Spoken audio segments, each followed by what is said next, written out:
एक डेढ़ महीने के बाद में एग्जाम शुरू होने वाले हैं और अभी तक हमारा पढ़ करके कंप्लीट नहीं हुआ है। हमारा सिलेबस अभी काफी पेंडिंग है और हमारे सारे दोस्त लोग रिवीजन करना भी शुरू कर चुके हैं। अब टेंशन बढ़ती जा रही है, कुछ समझ में नहीं आ रहा कि किस तरह से पढ़े। इस वीडियो में मैं आपको बताऊंगा कि किस तरह से आप 30 डेज में अपना सिलेबस कंप्लीट कर सकते हैं, किस तरह से आप रिवीजन कर सकते हो, कैसे टेस्ट पेपर भी लिख सकते हो उन 30 डेज के अंदर और एग्जाम में अच्छे मार्क्स स्कोर कर सकते हैं। तो इस वीडियो को एंड तक देखें। मैं आपको बता दूं, जो टिप्स और टेक्निक्स मैं आपको बताने वाला हूं वो मैंने अपने सीए फाइनल के फर्स्ट ग्रुप के प्रिपरेशन के लिए यूज की थी। 2015 में मैंने अपना सीए कंप्लीट किया था। सीए मेरी 10th डिग्री थी। इसका मतलब उससे पहले ऑलरेडी मैं कहीं ना कहीं किसी ना किसी काम में बिजी था। मैं प्रोफेसर भी था, मैं पढ़ाता भी था, मेरा खुद का बिजनेस था। लेकिन उस सिचुएशन में भी मैंने सीए के एग्जाम दिए और आपको बता दूं, मेरे पास में पढ़ने के लिए उस वक्त सिर्फ 30 to 35 डेज थे, जिसमें मुझे 800 घंटे की पढ़ाई करनी थी। इसका मतलब अगर मैं रोज 26 घंटे पढ़ूं तब जाकर के 30 दिन में मेरा सिलेबस कंप्लीट होगा। लेकिन फिर भी मैंने पढ़ा, एग्जाम क्रैक किए। अब 26 घंटे तो हो नहीं सकते थे मेरे पास में, तो ऐसे कौन सी टेक्निक यूज की थी, वो सब टेक्निक और टिप्स हम यहाँ पे डिस्कस करेंगे इस वीडियो में। मेरी पहली टिप्स कि पास्ट को छोड़ो, प्रेजेंट को जियो।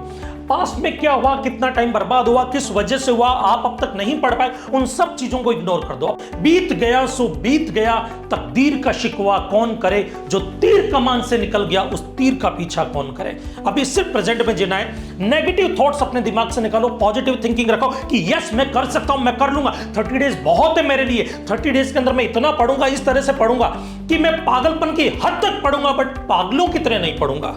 तो पागलपन की हद तक पढ़ने का पहला स्टेप है कि आप अपने नेगेटिव थॉट्स और नेगेटिव लोग जो भी आपके आसपास में, उनसे दूर हो जाओ। याद रखना, अगर आपके दिमाग में नेगेटिव थॉट्स, नेगेटिव पीपल्स और एंजाइटी, स्ट्रेस ये सब रहा तो आपका दिमाग टेक ऑफ नहीं कर पाएगा। हवाई जहाज जो होता ना, वो भी जब उड़ता है तो उसमें अगर वजन ज्यादा है तो वजन को कम किया जाता है और उसके बाद उसको उड़ाया जाता है। तो अगर आपके दिमाग में पढ़ाई के अलावा फालतू चीजों का वजन है तो उसको पहले कम करो ताकि हमारा ब्रेन अच्छे से टेक ऑफ कर पाए। नेक्स्ट टिप्स, सबसे पहले आप अपने सिलेबस को अच्छे से समझो।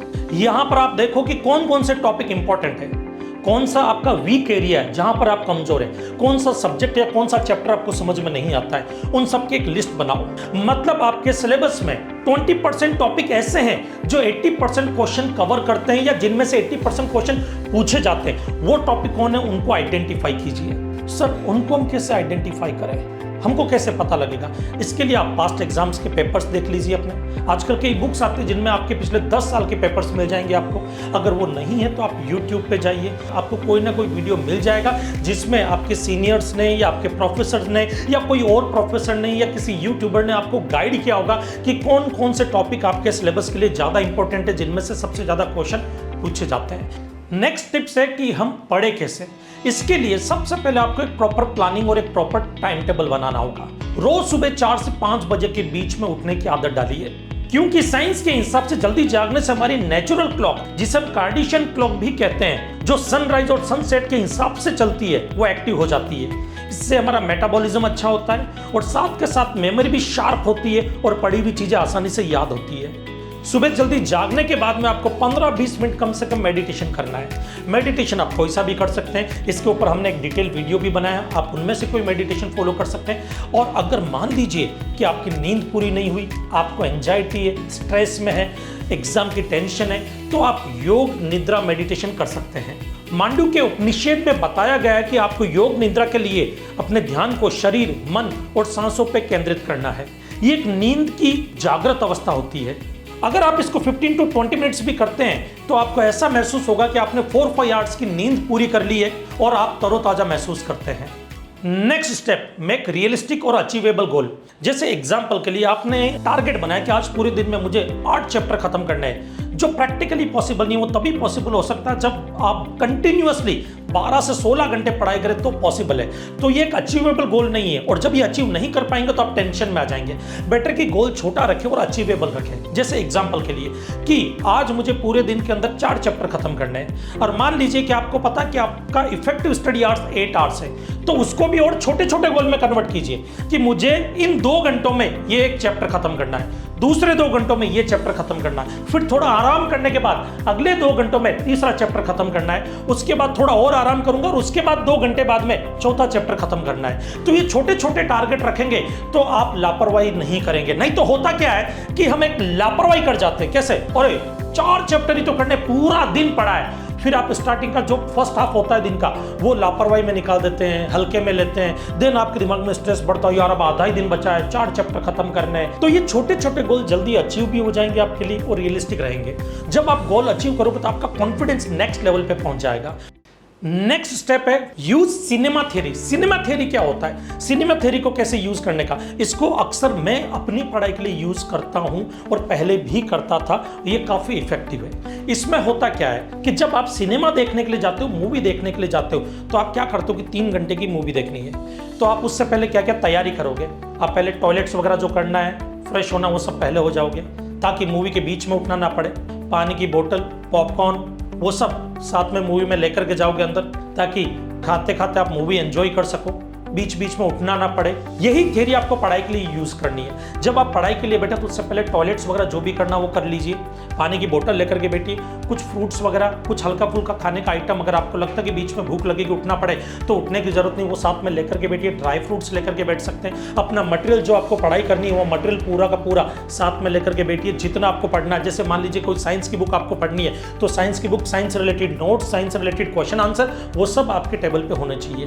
पेन पेंसिल वगैरह प्रॉपर होना चाहिए ताकि आपको बीच में कहीं पे भी उठ करके जाने की जरूरत ना पड़े। हाँ, मोबाइल नहीं होना चाहिए। तो जब ये सब चीजें आप साथ में लेकर के बैठेंगे और पढ़ाई करेंगे तो आपको बीच बीच में उठना नहीं पड़ेगा, जिससे आपका टाइम बचेगा और आप फोकस स्टडी कर पाएंगे। Next, follow batching technique. इसमें आपको क्या करना है कि जो भी सिमिलर टॉपिक होते हैं या सिमिलर टाइप्स की पढ़ाई होती है उनको एक ही साथ करनी है। जैसे मान लीजिए कि साइंस का आप कोई चैप्टर पढ़ रहे हैं, तो उस चैप्टर को आपको पढ़ना है, फिर उससे रिलेटेड क्वेश्चन आंसर उसी वक्त कर लेने हैं, उससे रिलेटेड एमसीक्यूज भी उसी वक्त कर लेना है, और उससे रिलेटेड कोई टेस्ट भी अगर देना चाहो तो उसी वक्त एक बार दे लो, ताकि आपका आगे के लिए टाइम बचेगा। तो ये सिमिलर टाइप की जो चीजें होती है वो उनको एक ही साथ खत्म करें ताकि आपका टाइम सेव हो। नेक्स्ट, सोशल मीडिया डिस्ट्रक्शन से दूर रहें। सोशल मीडिया डिस्ट्रक्शन से दूर रहने का मतलब ये नहीं कि आपको आपके सिलेबस या आपके सब्जेक्ट से रिलेटेड वीडियोस नहीं देखने, वो देखिए, बट सोशल मीडिया जो टाइम पास वाली रील्स वगैरह उनको अवॉइड कीजिए। आपको मैं बता दूं कि एक रिसर्च से पता लगता है कि एक एवरेज इंसान 147 मिनट्स मतलब अप्रोक्स 2.5 घंटे का टाइम सिर्फ सोशल मीडिया की रील्स और सोशल मीडिया की वीडियोस देखने में वेस्ट करता है। सोचिए, अगर 2.5 घंटे में आप एक चैप्टर खत्म करते हैं तो 21 डेज अगर आप पढ़ाई करते हैं, मान लीजिए, तो 21 चैप्टर आप खत्म कर सकते हैं। और अगर आप 30 दिन पढ़ाई करें तो 30 चैप्टर्स खत्म कर सकते हैं अगर आप सोशल मीडिया से दूर रहते हैं। ये आपका टाइम बर्बाद करेगा। याद रखना, अगर वक्त को आज हमने बर्बाद किया तो एक दिन वक्त हमें बर्बाद कर देगा, तो वो मौका ही नहीं देना है। तो सर, हम सोशल मीडिया डिस्ट्रक्शन जो है उसको अवॉइड कैसे करें? सिंपल सा तरीका है, पढ़ाई से पहले अपना मोबाइल बंद करो, मम्मी को दे दो, या मान लीजिए आप किसी हॉस्टल वगैरह में पढ़ रहे हैं तो अपने रूम के किसी ऐसे कोने में, जैसे अपने सूटकेस, ब्रीफकेस में रखो, रख करके ताला लगा दो, ताला लगा कर चाबी किसी और कोने में रख दो, बराबर है, जहां से जाकर के आपको ढूंढ करके निकालने में बहुत टाइम लगेगा। तो होगा क्या कि जब आप पढ़ाई करने बैठोगे तो आपका ध्यान 1-2 बार मोबाइल की तरफ जाएगा, मोबाइल की याद आएगी, बट आपको पता लगेगा कि अरे यार, मोबाइल को निकालने के लिए मुझे पहले चाबी ढूंढनी है, फिर उसको लगाना है, निकालना है, देखना है, चालू करना, बहुत मगजमारी है। तो आप मोबाइल की तरफ ध्यान ही नहीं दोगे, पूरा फोकस पढ़ाई पे करोगे, क्योंकि जो चीज़ इजीली एक्सेसिबल होती है ना, हम उस पर टाइम ज़्यादा वेस्ट करते हैं। इसलिए तो रील्स वाले क्या करते हैं कि आपकी एक रील देखते हो और इमीडिएटली दूसरी रील भी आ जाती है, तीसरी भी आ जाती है, ताकि आपका डिस्ट्रैक्शन कंटिन्यू बना रहे। उसको अवॉइड करना बहुत जरूरी है। तो अपने मोबाइल को दूर रखें।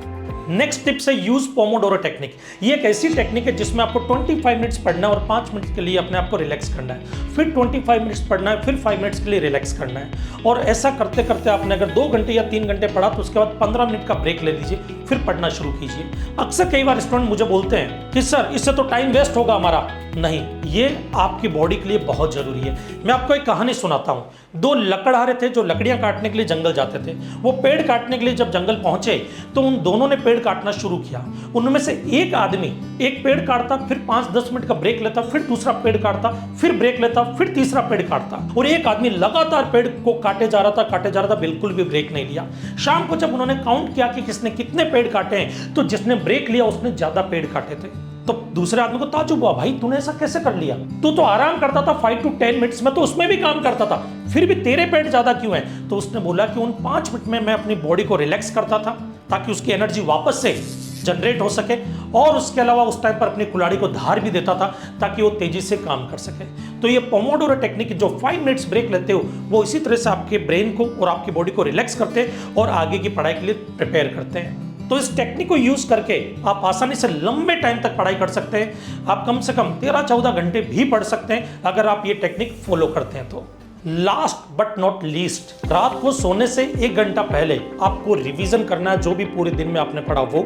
मतलब पिछले 3 से 4 दिन का रिवीजन आपको करना ही करना है रोज रात को सोने से पहले, क्योंकि ताजा ताजा भी आपने उनको पढ़ा है तो उन चीजों को रिवाइज करने में ज्यादा टाइम नहीं लगेगा। 1 घंटा मैक्सिमम 1.5 घंटे में पूरा रिवीजन हो जाएगा। जब रिवीजन करके आप सोते हैं तो ब्रेन नाइट में उन चीज़ों को प्रोसेस करता रहता है। आपने देखा होगा कि कोई भी थॉट या कोई भी चीज़ आपके दिमाग में सोने से पहले चलती है तो कई बार उससे रिलेटेड सपने भी आपको आते हैं, क्योंकि ब्रेन की प्रोसेसिंग चालू रहती है। तो कोशिश ये करें कि ब्रेन वही प्रोसेस करे जो हमारे एग्जाम में काम आने वाला है। इसलिए सोने से पहले रिविजन करना बहुत जरूरी है। अगर ये वीडियो आपको पसंद आया तो आप इस वीडियो को लाइक कीजिए और अपने उन सभी दोस्तों के साथ शेयर कीजिए जिनको आज इसकी सख्त जरूरत है।